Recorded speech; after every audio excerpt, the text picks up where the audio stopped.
आपने वो कहावत तो सुनी होगी, एक ऐसा सॉल्यूशन ऑफर करो जिसकी प्रॉब्लम हमने खुद इन्वेंट की हो। ये कौन से ब्रांड से एसोसिएटेड है बताओ? एप्पल। एंड ये सेव अब हमारी गवर्नमेंट भी कर रही है। जीएसटी के टैक्स रिफॉर्म्स आ चुके हैं। उस चीज को सरल बनाया गया है जो खुद ही सबसे पहले इन्होंने अपने हाथों से ही हार्ड बनाई थी। एंड फिर वाह भी खुद ही ऐसे हाथ पीछे करके थपथपाते हैं ना पीठ, जब कोई और नहीं थपथपाता, वही बात हो रही है। वन नेशन वन टैक्स बोल के 4 तरह के टैक्स स्लैब इंट्रोड्यूस करे और जीएसटी पे कॉम्पनसेशन सेस लगाया। अब वन नेशन वन टैक्स बोल के 3 तरह के जीएसटी स्लैब्स चल रहे हैं। तो इस वीडियो में हम बात करेंगे कि क्या क्या चेंजेस हुए हैं, कौन सी चीजें सस्ती हो गई है एंड आगे चल के कौन सी चीजें महंगी हो सकती है। वैसे अगर आप बहुत सारी कंट्रीज से कंपेयर करो, टैक्स रेट जो लोगों की है अलग अलग कंट्रीज में, आपको बताता हूँ। यूके का एक सिंपल स्टैंडर्ड है 20%, उसके ऊपर है 5%। यूएई दुबई में है 5% वैट, न्यूजीलैंड में फ्लैट 15% लगता है एंड जर्मनी में 19 + 7%। अगर आपको एक शैम्पू, एक हेयर ड्रायर और ब्रेड के पैकेट पे कितना जीएसटी लगेगा ये निकालने के लिए सीए बनना पड़ता था, तो आप ही समझ जाओ कि हमारा टैक्स स्ट्रक्चर कितना खराब था। तो अब आज से नवरात्रा शुरू हो गई है एंड नए जीएसटी टैक्स रिफॉर्म्स भी आ चुके हैं। तो अब नए स्लैब्स क्या हैं? 5, 18 और 40% GST on luxury and sin goods. And पहले क्या था?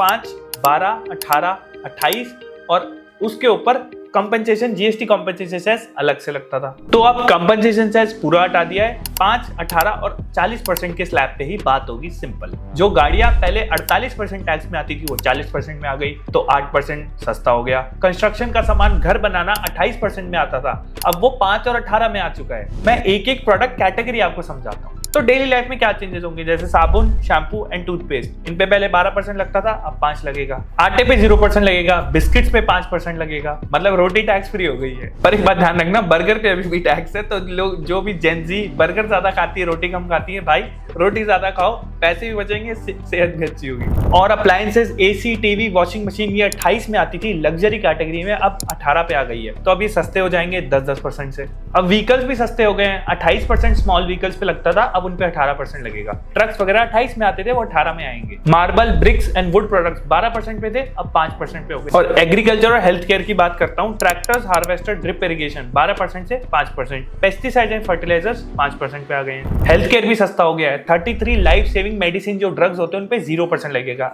इंश्योरेंस प्रीमियम जो भी आप पे करोगे उन पे 0% जीएसटी लगेगा। एजुकेशन सेक्टर जैसे पेंसिल, इरेजर, रबर, ये सब चीजें 0% टैक्स में आ गई है। मतलब IAS बनना चाहते हो तो थोड़ा सस्ता पड़ जाएगा, आप इजीली बन पाओगे। ध्यान रखना कंपटीशन बढ़ जाएगा, क्योंकि नो टैक्स है तो सस्ता हो गया आइटम, तो और लोग खरीदेंगे। अब उन पापियों के लिए बात करते हैं जो सिन गुड्स की कैटेगरी में आते हैं, जो पाप करते हैं लोग। पहले 28% पे आता था, पान मसाला, सिगरेट्स, टोबैको वगैरह, अब 40% जीएसटी में आएगा। एंड लग्जरी गुड्स जैसे लग्जरी कार्स, रोल्स रॉयस वगैरह, उन सब पे भी अब 40% टैक्स लगेगा। अब मैं बताता हूँ कि बिजनेस वर्ल्ड इसका फायदा कैसे उठा रहा है। सिंपल सी बात है, लेट्स से पार्ले जी का पैकेट है 10 रुपए का आता है, उस पे अगर टैक्स कम हो गया है, तो पहले 10 का आता था, अभी भी 10 का ही आएगा। तो वो कंज्यूमर को फायदा ये पहुंचाने के लिए उसमें एक्स्ट्रा एक बिस्किट रख सकते हैं, बट वो नहीं करेंगे। वो क्या करेंगे, रॉ मटेरियल की कॉस्ट बढ़ गई थी ये बोल के उतने का ही पैकेट रखेंगे, उतनी ही उसकी साइज रखेंगे। तो कहीं ना कहीं मान लेते हैं अगर 12 से 7 में आया है, तो 7% जो जीएसटी का फायदा है वो कंपनी अपने बैलेंस शीट में ट्रांसफर करेगी, ना कि कंज्यूमर के हाथ में देगी। एंड ये 7% प्रॉफिट मार्जिन बहुत बड़ा होता है जब हजारों करोड़ों का टर्नओवर होता है कंपनीज का। सेम इंश्योरेंस के साथ है।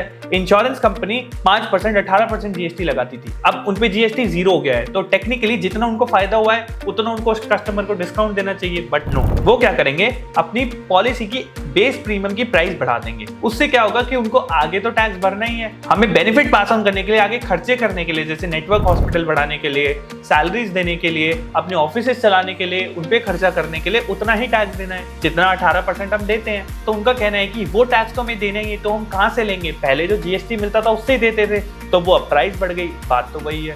तो इट इज हाईली लाइकली कि इंश्योरेंस कंपनी अपना एक कंज्यूमर बिहेवियर बना के रखेंगे, खून पीते रहेंगे एंड वो टैक्स का पैसा बेनिफिट में पास ऑन नहीं करेंगे कस्टमर्स। तो हमेशा ध्यान रखो, टैक्स उस बेसिस पे लगाया जाता है जो कंज्यूमर यूज कर रहा है, उस पे कितना ज्यादा मार्जिन है। 18% टैक्स का लॉजिक ये कि उस चीज में मार्जिन ज्यादा है, इसलिए गवर्नमेंट को उसमें ज्यादा कट चाहिए। सिंपल।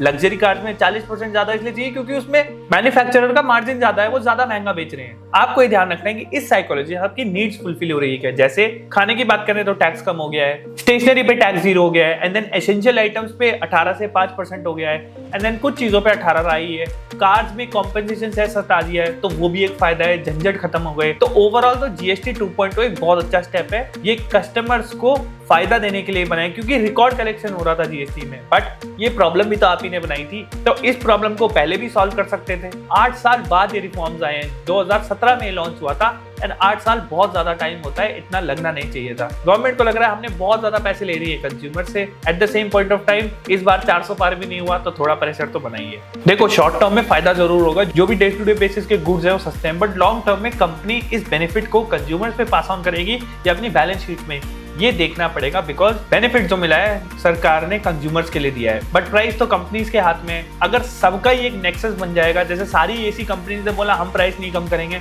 तो फिर क्या फायदा जीएसटी कट का। हर कंपनी ने अगर ये डिसाइड कर लिया कि अगर मैं 30,000 का एसी बेचता हूं तो अभी भी 30 का बेचूंगा, तो आप क्या कर लोगे? नई कंपनी तो बनाने से रहे। इट इज वेरी डिफिकल्ट आज के टाइम में लॉन्ग टर्म में ये प्रेडिक्ट करना कि कंपनीज आपको बेनिफिट पास ऑन करेगी या नहीं करेगी। So that's all for video. I hope आपको समझ आया होगा जीएसटी में टैक्स रिफॉर्म्स कैसे आए हैं, किन पे टैक्स कम हुआ है, and I will see you soon.